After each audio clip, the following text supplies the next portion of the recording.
Midita. Hello, everyone. Falënderimet kryekreje për praninë e një miku në këtë raste janë një zakon I shkruar protokollar, por në këtë rast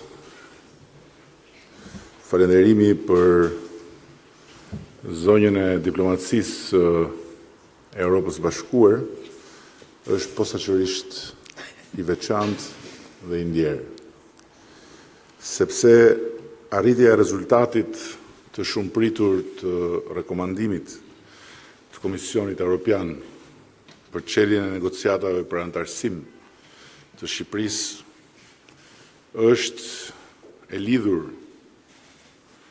drejt për drejt edhe me punën e palodhur të Federica Mogherinit për të forcuar urën lidhëse mes Bashkimit Evropian dhe Ballkanit Perëndimor, si edhe me mbështetjen e saj të paepur për rajonin dhe për Shqipërinë po ashtu.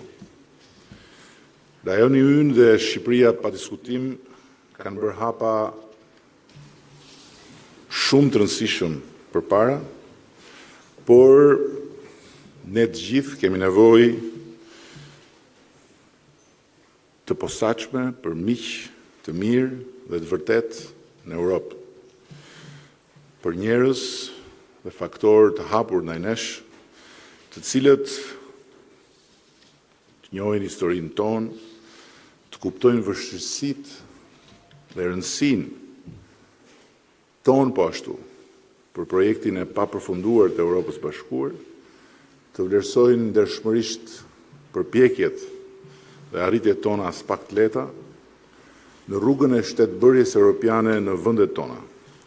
Dhe padyshim, jo vetëm kaq, por dhe të kenë dëshirën dhe vullnetin na mbështesin dhe të argumentojnë fort për ne aty ku ne mungojmë, për gjatë kësaj kohe jo fort favorshme për erën e zgjerimit brenda mureve të Bashkimit Evropian, ku është fakt I njohur botërisht, njerëz dhe forca skeptike ndaj politikës së zgjerimit na shohin dhe nuk ngurojnë dhe na përdorin kur ju alyp interesi, si mish për top politikën e tyre të mbylljes dhe për interesat e brendshme të asaj politike. Federica Mogherini është sot këtu, pasi ne, Shqipëria, ja kemi dalë të hedhim një hap tejet rëndësishëm, historik, në rrugën e përpjet drejt realizimit një ëndre kombëtare, e cila e bëri jo rastësisht Shqipërinë të vetmin vend ish komunist, ku lëvizja kundër diktaturës komuniste, sloganin e vet kryesor kishte Europën. E duam Shqipërinë si gjithë Europën. Në emër të gjithëve, ne, shqiptarëve, e falenderoj me gjithë zemër shefen e diplomacisë europiane për gjithçka ka bërë deri këtu, duke na inkurajuar, duke na kritikuar kur ka qenë nevoja, duke na mbështetur pa rezervë në një rrugë as pak të lehtë. Shumë faleminderit. Falenderoj me këtë rast edhe presidentin Juncker, me cilin kam pasur mbërmi telefonat shumë miqësore dhe inkurajuese, si dhe komisionerin Han, që po ashtu është investuar me mendje dhe me zemër për ta çuar përpara projektin e integrimit të Ballkanit Perëndimor në Bashkimin Evropian. Siç e theksova dhe dje, e përsëris sot se Shqipëria ka marrë atë që meriton në këtë fazë të zhvillimit dhe modernizimit të saj. As më shumë, as më pak. Sforcat tona të jashtëzakonshme për të kaluar reformën në drejtësi, për të ligjëruar dhe filluar zbatimin e vettingut, për të çrrënjosur kanabisin nga territori I vendit tonë dhe shtrënguar rrethimin e shtetit për krimin e organizuar, duke arritur një shifër rekord sekuestrimesh të asete financiare kriminale. për të luftuar korrupsionin dhe reformuar administratën publike, për të krijuar një kornizë shëmbullore bashkëjetese për minoritetet dhe zgjeruar hapësirat e lirisë shprehjes, jam vlerësuar objektivisht dhe me dhënien e rekomandimit i kanë dhënë Shqipërisë një status të ri shoqëror mes vendeve të familjes europiane. Por, ky nuk është fundi i përpjekjeve, po vetëm fundi i një faze dhe fillimi i një tjetre. Jo më të lehtë, po edhe më të vështirë. Kapitulli historik që kemi mbyllur dje me shkrimin dhe vulën e Komisionit Evropian, ja ka lënë sot vendin një tjetër kapitull historik që mbetet i gjithi për të shkruar. Pastrimi tani më i nisur, bukur dhe mirë, i sistemit drejtësisë duhet vazhdojë dhe të pasohet më tutje me rezultatet e shumë pritura të ndëshkimit të drejtë të gjithë atyre që kanë hesape për të larë me drejtësinë. Kjo është një ndër faqet që duhen shkruar në fletët e bardha të kapitullit 3. Pastrimi i mëtejshëm i policisë së shtetit dhe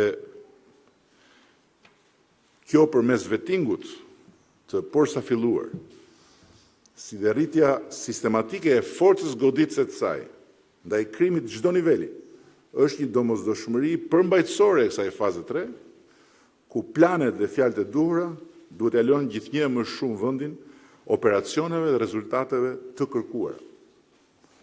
Pastrimi kapilar i çerdheve të korrupsionit në administrat, rritja e kapaciteteve administrative të vendit dhe rritja tërësore e transparencës dhe e shpejtësisë së shërbimeve administrative në çdo nivel janë një proces që duhet thelluar domosdoshmërisht në rrugën e ndërtimit të një administrate europiane, e cila është ende larg nga kjo që ne kemi sot.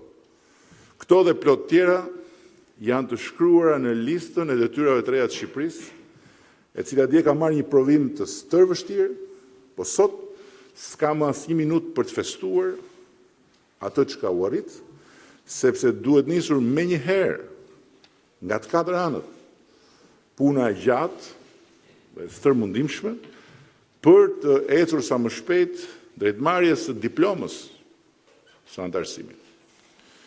Në mbyllje, duhet prek dhe aspektin politik të procesit në vijim.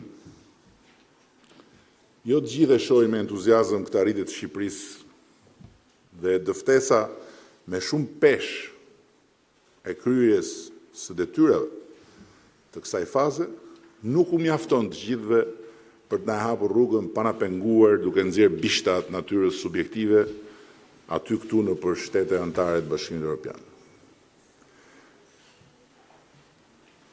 Nuk është sekret, dihet botërisht dhe kjo, që në disa vende anëtare ka individ, ka forca që le ta themi hapur as nuk e duan zgjerimin dhe as e dëshirojnë përparimin e rajonit në rrugën drejt anëtarësimit. Jeni të përgatitur për të dëgjuar dhe çuditëra në muajt që vijnë, sepse loja politike me këtë proces nuk është në një shkencë e madhe për të kuptuar.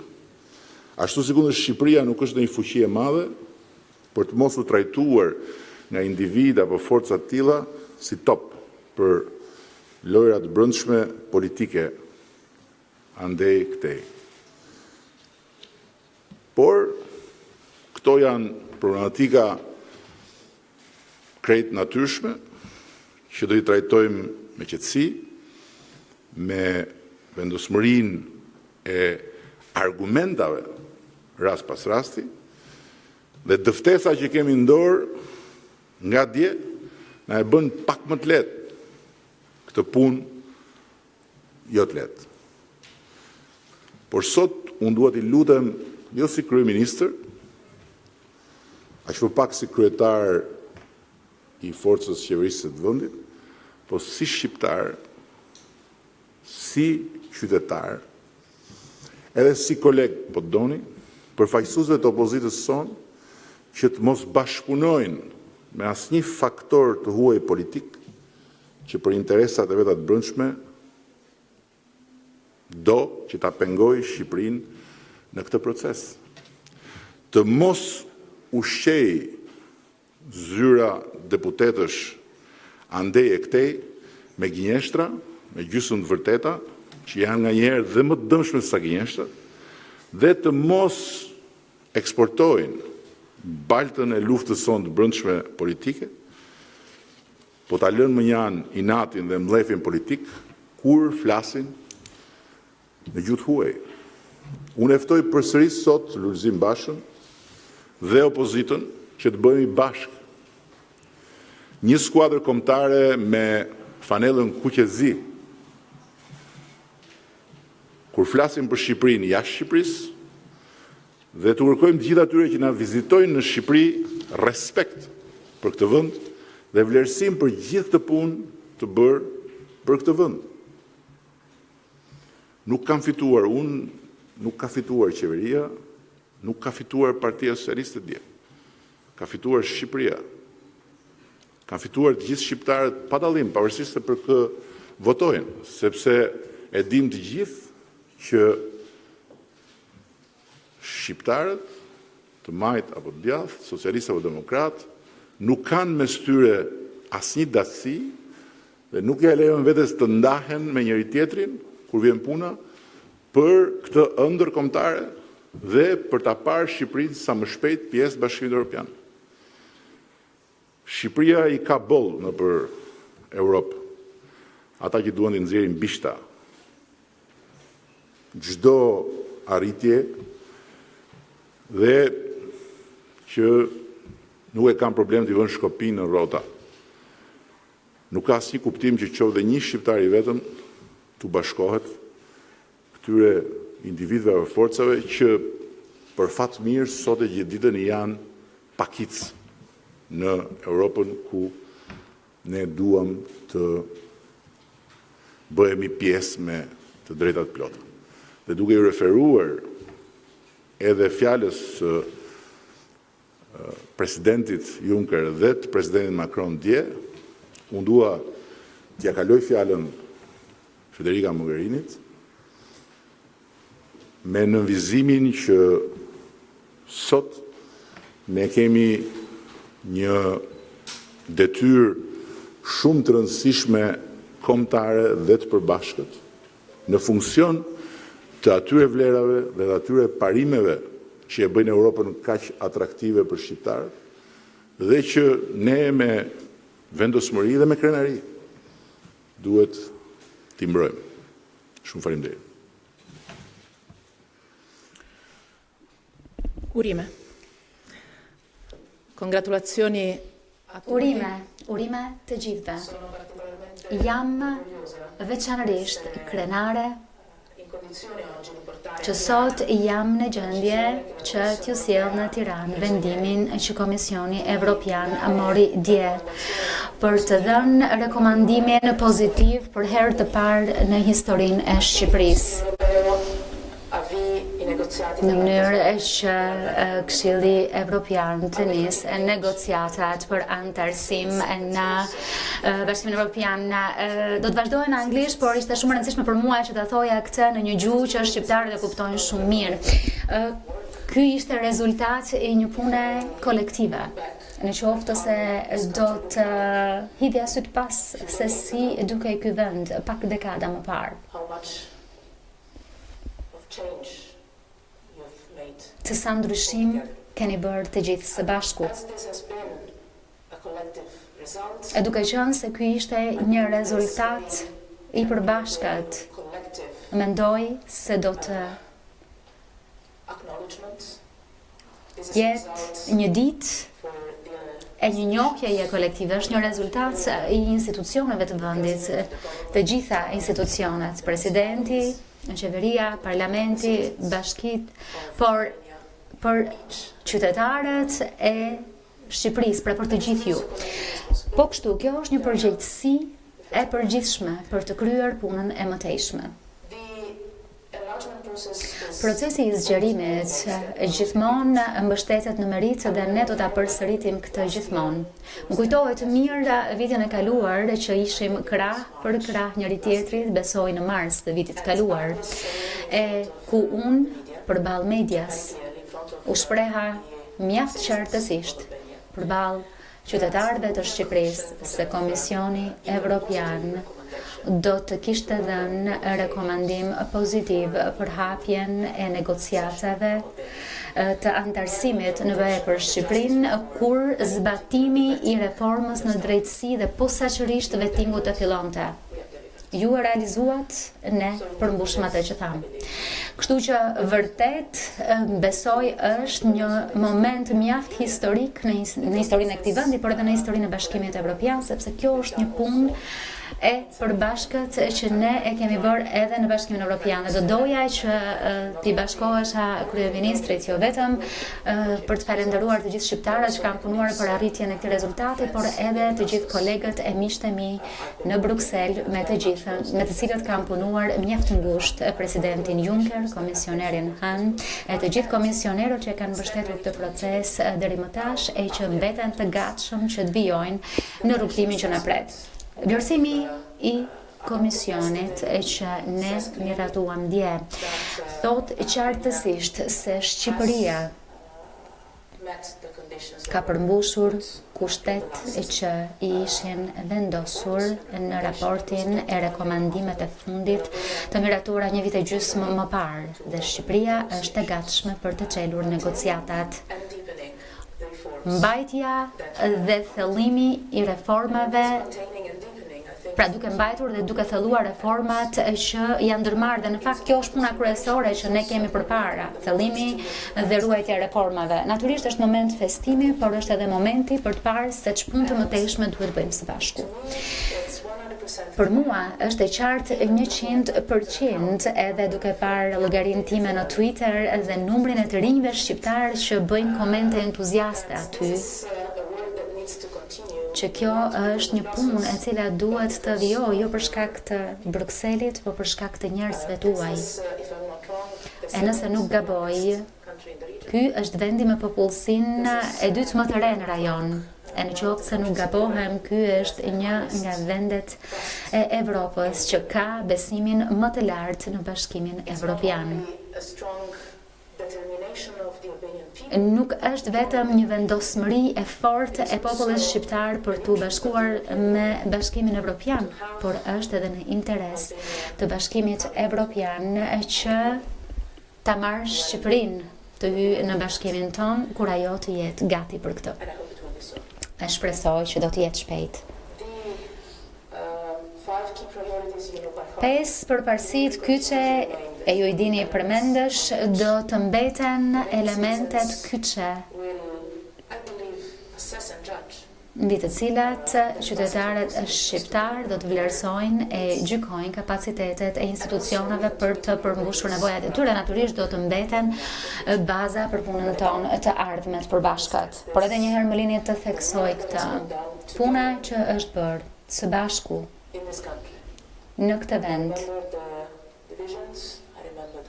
dhe mbaj mend edhe dasit, mbaj mend edhe le të themi përpjekjet apo luftrat, mbaj mend përpjekjet. Ky është momenti dhe siguro që është momenti për të njohur rezultatin e arritur nga të gjithë bashkë në Shqipëri dhe angazhimi për të punuar së bashku, qeveria me opozitën, institucionet të ndryshme të vendit, të gjithë qytetarët e vendit. Më lini ta theksoj këtë sepse përpjekja kolektive nuk janë vetëm institucionet, por janë edhe njerëzit. Të gjithë së bashku të vazhdojmë këtë punë që faktikisht do të jetë edhe më e madhe kur të nisin negociatat, sepse siç e përmendët me shumë të drejtë e di, ky është një proces që lejon një transformim edhe më të madh të vendit dhe është vendi që ka transformuar veten më shumë në Evropë gjatë dekadës fundit. Më lini bëj dy komente të fundit. Njëri ka të bëjë me rolin e Shqipërisë në rajon. Më lini që të njoh rolin pozitiv që Shqipëria ka luajtur dhe do të vazhdojë të luaj duke u përqendruar në bashkëpunimin e mirë dhe fqinjësinë e mirë me fqinjët tuaj dhe vendet e tjera në rajon që është tejet me rëndësi. Pasi siç e kam pasur mundësinë të them dje në Strasburg, në Ballkanin Perëndimor, politika e zgjerimit të Bashkimit Evropian kthehet në ADN-n e projektit integrues evropian që është pajtimi dhe paqja, ndaj marrëdhëniet e fqinjësisë së mirë, bashkërendimi e bashkëpunimi në rajon është një element thelbësor i arsyes sepse ne jemi bashkuar në Union dhe veçanërisht në këtë rajon besoj se është me rëndësi e do të doja që thoja urime edhe për këtë, sepse besoj që po dëshmoni vendosmëri dhe vullnet të mirë për të përmirësuar marrëdhëniet me partnerët e tjerë në rajon. Dhe do të doja të përmendja posaçërisht faktin se Shqipëria është një vend që është 100% në të njëjtën linjë me ne kur bëhet fjala për politikën e jashtme dhe të sigurisë së Bashkimit Evropian, dhe kjo nuk është pa rëndësi, duke qenë tërësisht të harmonizuar, edhe pse është një terminologji e cila nuk më pëlqen shumë, se ndonjëherë lëm mbres sikur ka një qëndrim të cilit ju i përputheni, por jo, është një qëndrim të cilin e bashkëndajmë në skenën botërore, dhe kjo është diçka me vlerë dhe e rëndësishme, e do të doja që falenderoja jo vetëm ty, Edi, por edhe ministrin e jashtëm për këtë punë të mirë që është bërë së bashku në këtë fushë. Ky është një rezultat kolektiv. Kjo është një punë kolektive që duhet kryer në të ardhmen. Bashkimi Evropian e ka shoqëruar Shqipërinë, institucionet, popullin e saj gjatë këtyre viteve ndryshimi të thellë, dhe do të vijojmë që të ecim në këtë rrugtim së bashku me të njëjtën vendosmëri, me të njëjtin optimizëm, por po ashtu me të njëjtin realizëm e, si do ta thonim në anglisht, në italisht do të thonim me të njëjtën vëmendje nga afër se si bëhen hapat njëri pas tjetrit. Kjo nuk është asnjëherë lehtë, por ju ja arritët, ja dolët, dhe jam e sigurt që edhe ajo çfarë do të vijë përpara do të sjellë rezultate të mira për këtë vend. Faleminderit.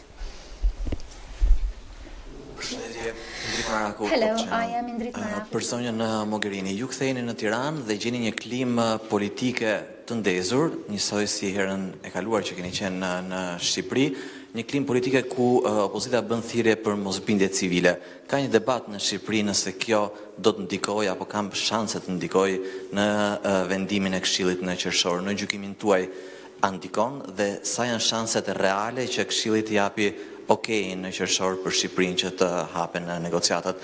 Dhe për zotin Rama, zoti kryeministër, një nga vendet skeptike është edhe Gjermania. Deputet gjerman kanë thënë publikisht edhe në Shqipëri se ky skepticizëm i tyre lidhet edhe me qasjen e qeverisë ndaj çështjes së Tahiri, kërkesës së prokurorisë për autorizim për arrestim të ish-ministrit të brendshëm. Sa mendoni se kjo mund të ndikojë, dhe nëse do të ndikojë në vendimin e Gjermanisë, a jeni gatshëm ju të mbani përgjegjësi për këtë?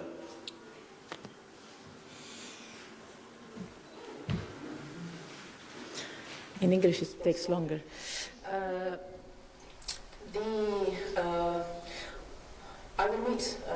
Unë do të takohem gjatë ditës më vonë me opozitën. Mesazhi im për ta do të jetë saktësisht i njëjti si mesazhi im për qeverinë, për kryeministrin, dhe mesazhin që unë sapo e ndava mjaft hapur me transparencë. Ky nuk është rezultati i njërës partie apo tjetrës, ky nuk është rezultat për qeverinë apo opozitën apo një institucioni apo një tjetri. Është një rezultat që besoj se të gjithë gjithë ata të cilët kanë punuar edhe do të thoja gjatë dekadës së fundit për të transformuar vendin kaq thellësisht mund ta festojnë sot dhe jo vetëm të marrin meritën për të, por edhe përgjegjësi kur bëhet fjalë për të ardhmen. Nuk ka asnjë mënyrë, por edhe nuk ka ndodhur asnjëherë në historinë e Bashkimit Evropian që rrugtimi drejt anëtarësimit në Bashkimin Evropian të jetë përdorur nga njëra parti apo tjetra.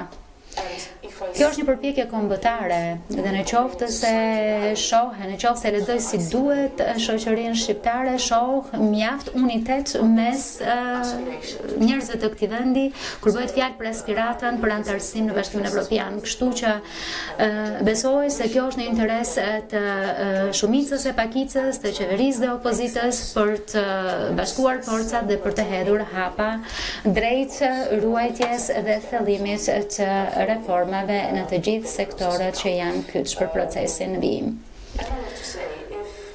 Do më duhet të them se nëse Shqipëria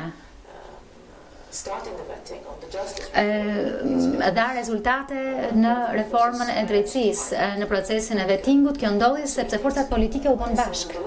Ndaj, vërtet, kur them ju realizuat, e kam fjalën të gjithë ju realizuat. Kërkoj kohë, por sërish unë vi nga një vend ku e kuptojmë shumë mirë kompleksitetin e marrëdhënieve forcave politike dhe ky nuk është momenti ku mund komentoj për diçka të tillë. Megjithatë, aspirata e qytetarëve tuaj vjen e para dhe veçanërisht kur bëhet fjalë për një ëndër që kalon brezmit e mund të përmbushet. Dhe e përsis, kjo nuk është çështje partive politike, qofte e opozitës apo e qeverisë, është përpjekje kombëtare.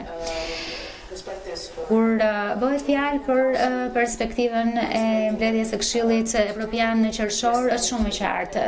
Sot apo dje më saktësisht, Komisioni Evropian u shpreh se vlerësimi që ne bëjmë dhe kjo i takon komisionit është se kushtet janë përmbushur dhe se Shqipëria është gati për të nisur negociatat. Dhe me një rekomandim qartësisht pozitiv për Këshillin që të marrë vendimin duke presupozuar që reforma do të vazhdojnë, do të ruhen dhe do të thellohen. Megjithatë, ky pra është një rekomandim i pakushtëzuar në terma teknike, duke presupozuar që gjërat do të vazhdojnë në mënyrën siç e kemi parë të vazhdojnë gjatë këtij viti e gjysëm me ritmin dhe thellësinë e reformave me fokus të posaçëm në arritjen e rezultateve konkrete. Më pas i takon Këshillit Evropian që të marrë vendim, por sërish siç e thash, politika e zgjerimit mbështetet në vlerësimin e mbështetur në merit dhe gjithashtu edhe vlerësimin teknik që i takon komisionit dhe ne e bëm këtë vlerësim dhe rezultati ishte pozitiv. Unë mendoj që kemi lajm shumë të mirë, jo vetëm për Shqipërinë, por edhe për rajonin. Dhe qartësisht, siç e thash, jo domosdoshmërisht është dhuratë, sepse puna do të jetë shumë e madhe, dhe ka qenë shumë e madhe, do të jetë shumë e madhe, por unë mendoj se Shqipëria është mjaft e vetëdijshme se çfarë nën kupton reformimi dhe shndrimi në thellësi një vendi, duke qenë se e keni bërë këtë. Dhe kjo ka të bëjë me faktin që duhet të vazhdohet të bëhet më shumë.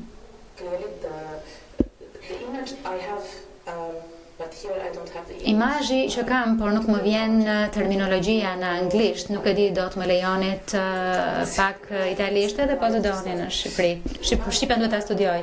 Imazhi që kam është linja e nisjes së Formula 1-shit, tashmë semaforin e kemi në dritën e gjelbër dhe fillon gara. Por kjo është shumë e rëndësishme.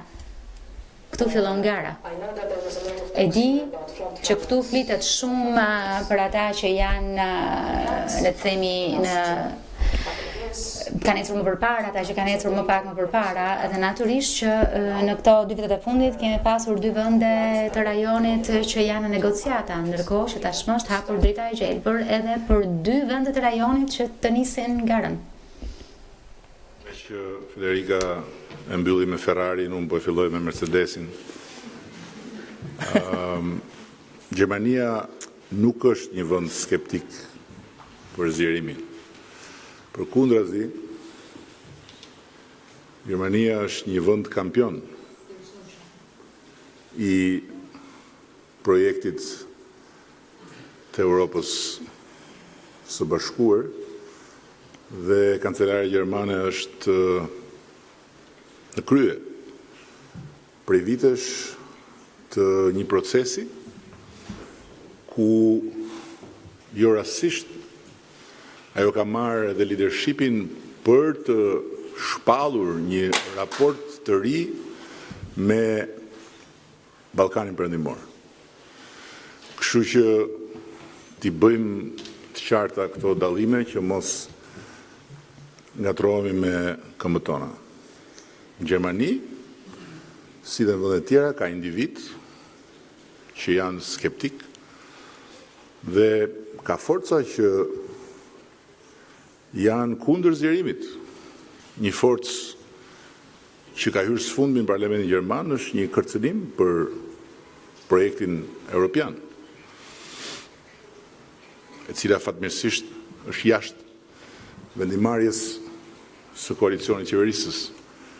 Por edhe brenda koalicionit ka individ që ne i njohim, të lidhur ngushtë me Partinë Demokratike të Shqipërisë, që ushqehen rregullisht nga propaganda për cilën unë fola në fjalën time hyrëse, ashtu si kundër ka dhe ndonjë që ka ardhur ka bërë fushat kundër nesh në qershorin e kaluar, dhe është normale, s'ka si problem. Ajo që është e rëndësishme është që ne të përballemi me argumentat, sepse në këtë proces vlejnë argumentat. Dhe është shumë e rëndësishme që ne të arrijmë të shpjegojmë se në procesin e Samir Tahirit, kuvendi dhe shumica qeverisëse ka zbatuar në frym dhe në gërm gjithçka. Komisioni i Venecias ka nënvizuar lidhur me rastet kur një komision i posaçëm në parlament thirret në detyrë për të trajtuar çështjen e arrestit apo të masave të parashikuara për një deputet. Së dyti, ne kemi thënë që ditën e parë dhe unë e përsëris sot me që më pyetët, ne po presim që prokuroria të rikthehet me të paktën një provë. Jo 10, një provë të vetme. Dhe prokuroria kemi me të rënda është larg, shumë larg, që një trup që mund të konsiderohet e influencueshme nga cili do qoftë për sa i përket anës së shumicës, nëse teorikisht mund pranojmë spekullime për mundësinë e influencës. Së treti, e thash dhe po e përsëris, është gjëja më e lehtë që të nxirren bishta, e të nxirren alibira, e të krijohen pseudo argumenta përballë faktit që Shqipëria i ka bërë 1 për 1 të gjitha detyrat e shtëpisë dhe ka marrë dëftesën nga komisioni më i pamëshirshëm i provimeve që ekziston në Europë, Komisioni Evropian, që nuk bën dhurata, nuk ka lidhje fare me asnjë lloj ndjenje bujarie, po që shikon vetëm 1 për 1 detyrat dhe zbatimin e detyrave. Pra në këtë aspekt ne kemi bërë detyrën tonë. Tani jemi në fushën e politikës, e interesave, e lojrave, e fijeve, e kështu me radhë, në një Europë që nuk jeton momentin e vet më të mirë në raport me errat e zgjerimit. Thënë gjitha këto, unë siguroj se Shqipëria sot nuk është ajo që ishte dje. Dhe në këndvështrimin tim, ne sot, jo vetëm që jemi gati, por ne sot hymë në një fazë të re konkrete të përgatitjeve për të ullur në tryezën e negociatave. Përpjekje për të na penguar, për të na vonuar, për të na ndaluar, jo për arsyen tonë, po për arsye nga më të ndryshmet do ketë patjetër në këtë proces. Ne do i ka përcejmë gjitha, nuk diskutohet. Rëndësi ka që ne kemi marrë dëftesën e provimit, të pastër, të qartë, të drejtë për drejtë. Teori dhe pastaj akrobatësira politike lidhur me si, qysh, pse, me tjerë që duan të bëjnë rolin e komisionit, ndërkohë që komisioni e ka të përcaktuar rolin e vet, apo që duan të mbivendosen në momentet caktuara për historitë që s'kan lidhje me tonat, janë pjesë e kësaj bote ku jetojmë. Po sigurt është që semafori është jeshil dhe ne do të çojmë garën deri në fund, pa diskutim. Me mbështetjen e Ferrarit, Mercedesit, Renault dhe gjithë këtyre skuderive të pathyeshme, ne do i ka përcejmë të gjitha vështirësitë nga element që mund të hyjnë dhe mund dalin pa leje në rrugën tonë. Eliazot ka televizioni Klan.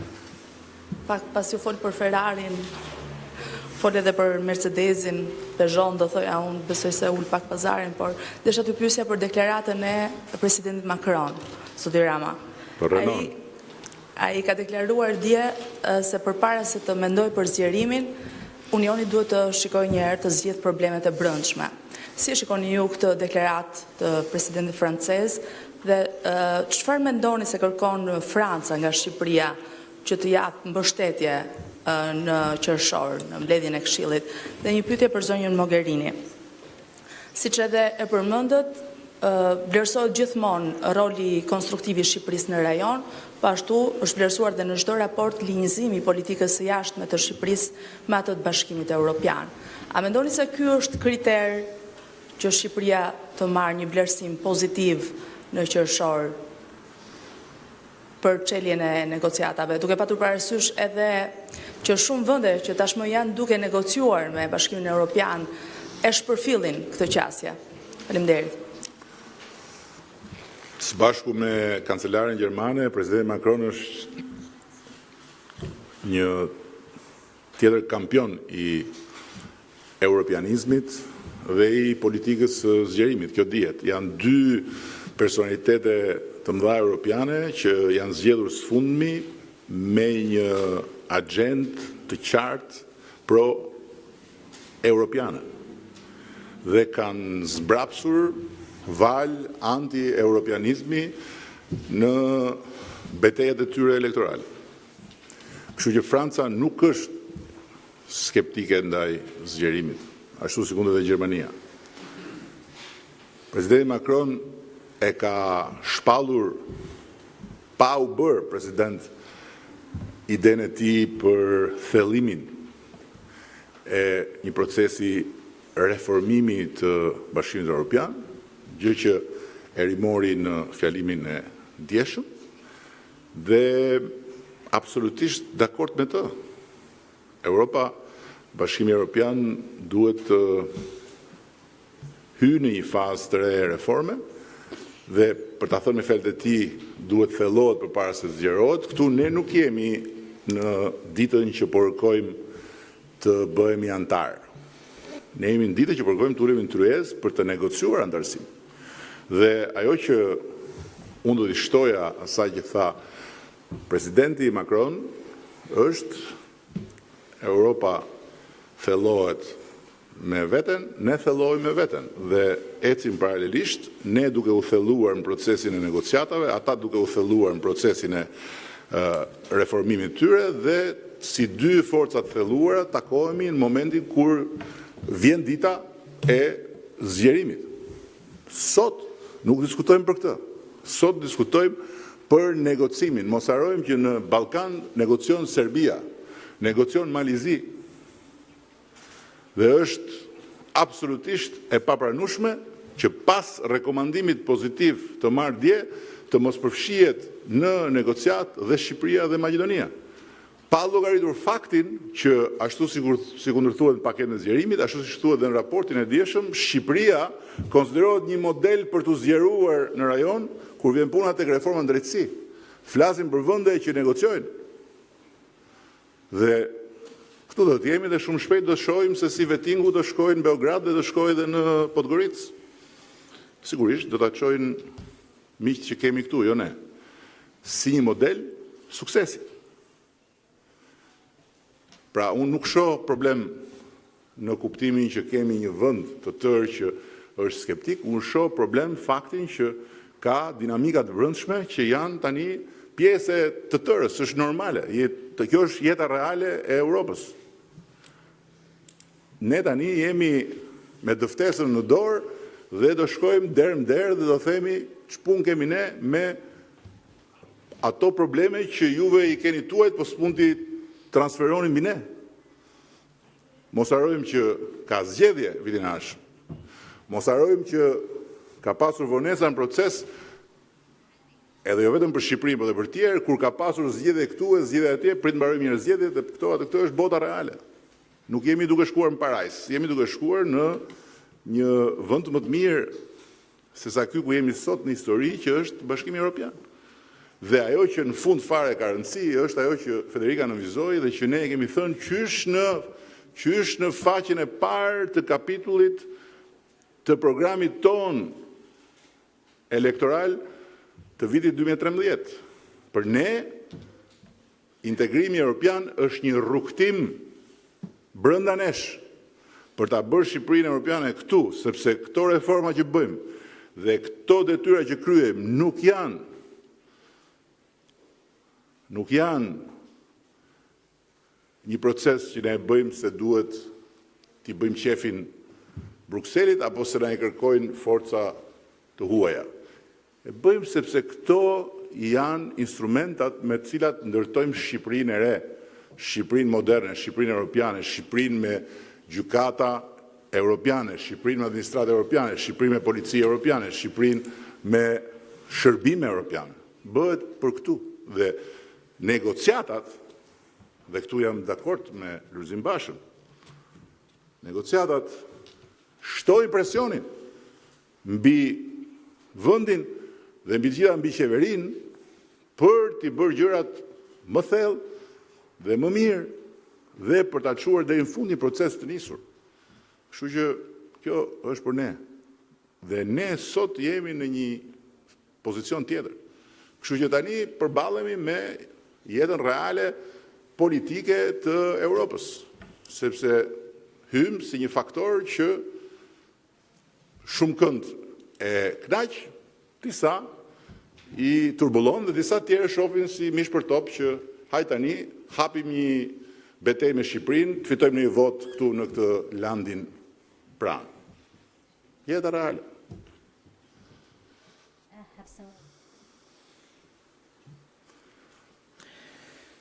First of all, let me say that Pari, më lini t'ju them se nuk e kisha dëgjuar ndonjëherë fjalën e pamëshirshme kur bëhet fjalë për punën time. Flasim për një makineri, nuk e merr personale. Thjesht për të theksuar që po, mund ta quani mbështetur në merit, mund ta quani rept, ky është ushtrimi, procesi që është zhvilluar dhe natyrisht ka qenë i rept, ai pamëshirshëm mund ta quani si të doni, por ka qenë i mbështetur në kriteret të qarta e në një vlerësim mjaft të rept teknik. Vërtet, vendimi që morëm dje për të dhënë një rekomandim pozitiv është një hap tejet i rëndësishëm në një proces i cili nuk kanë nisur dje, pasi në të kundërt nuk do të ishit këtu, e që nuk do të përmbyllet nesër. Mendoj se është e qartë për të gjitha vendet që janë anëtarësuar në Bashkimin Evropian që kjo nuk lidhet me plotësimin e këtyre kutive, por është transformimi dinamik i shoqërive që është më i vështirë se sa thjesht të përgjigjesh disa pyetësorëve, është një proces real transformimi. Kur bëhet fjalë për dinamikat rajonale dhe marrëveshjet dypalshe, është një element vërtet i rëndësishëm, jo vetëm në vlerësimin që prodhon komisioni, por gjithashtu edhe në vendimet politike që merr Këshilli, sepse siç e dini që Këshilli merr vendim një zëri. Më lini të them që është tejet me rëndësi, veçanërisht në Ballkanin Perëndimor, për shkak të arsyeve gjeografike, jo vetëm atyre historike. Për mua, kjo nuk është as çështje e zgjerimit, por është çështje e ribashkimit të një kontinenti. Nuk ka as edhe një vend të vetëm në rajon i cili të mos jetë në kufi me Bashkimin Evropian. Pra, është e rrethuar nga shtetet anëtare të Bashkimit Evropian. Pra, kjo ka të bëjë me ribashkimin e kontinentit ton. Ndaj është shumë e rëndësishme që të bëjmë përpjekje të mëdha, të tregojmë vullnet të mirë dhe kompromis për të zgjidhur çështjet dypalshe që janë të hapura. Dhe më lini këtu të lavdëroj punën që është bërë e që është në vazhdimësi, për sidomos me Greqinë, që mendoj se është tejet e rëndësishme, tejet pozitive dhe që e inkurajoj tërësisht, e shpresoj që do të finalizohet sa më shpejt të jetë e mundur.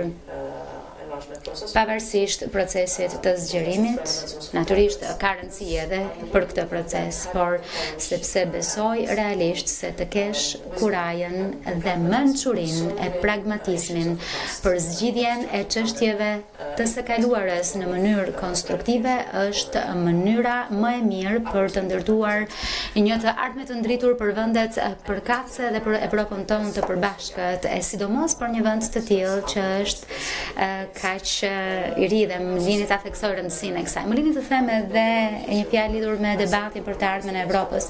E përmenda dje këtë në Strasburg dhe gjithashtu dëgjova edhe fjalimin e presidentit Macron, një fjalim i shkëlqyer se pse kemi nevojë për Unionin dhe pse harrojmë her pas here. E parë nga jashtë, më lini t'ju them, ju mund të kujtoni në mënyrë përsosur se pse kemi nevojë për Bashkimin Evropian dhe është një vlerë e shtuar e këtij procesi që ne e kemi së bashku. Që duke parë veten tonë nëpërmjet syve tuaj, kuptojmë më mirë se çfarë kemi, në cila është vlera e asaj që kemi dhe çfarë kemi për të humbur. Megjithatë, mendoj se është gjë e mirë që debati për të ardhmen e së ardhmes së Bashkimit Evropian, se çështja institucionale, si funksionojë më mirë në 28 antar apo 27 më pas, mund të shkojë krah për krah me procesin e ribashkimit të kontinentit. E thash, nuk është mister që këndvështrimi im personal është që ardhmja e Bashkimit Evropian nuk do të jetë 27, do të jetë më shumë se 27, sepse po negociojmë tashmë me disa vende, jemi gati të negociojmë me të tjera. Kështu që është një çështje serioze ajo që ka ngritur presidenti Macron për mënyrën se si Bashkimi Evropian të reformojë veten që të funksionojë më mirë edhe tashmë me 28 antar, apo nesër me 27, apo edhe më tej nesër me 30, 30 e sa e kështu me radhë. Tash edhe diçka jo konvencionale dje në Strasburg që nuk e kam problem ta përsëris këtu. Që edhe duke konsideruar Evropën e dy shpejtësive, asnjë nuk mund të garantojë që ata që janë aktualisht antar të Bashkimit Evropian do të jenë automatikisht në rrethin e parë të shpejtësisë dhe shtetet anëtare të reja në të ardhmen do të jenë automatikisht në rrethin e dytë. Mund të ndodhë që disa shtete anëtare, në qoftë se arrim në këtë lloj alternative, pra mund të ndodhë që ata shtete anëtare që sot janë shtete anëtare mund të kenë një rol të ndryshëm, ndërkohë që shtetet e ardhshme anëtare mund të vendosin të bëjnë më shumë e më shpejt. Për t'ju kthyer krahasimit me Formula 1-shin,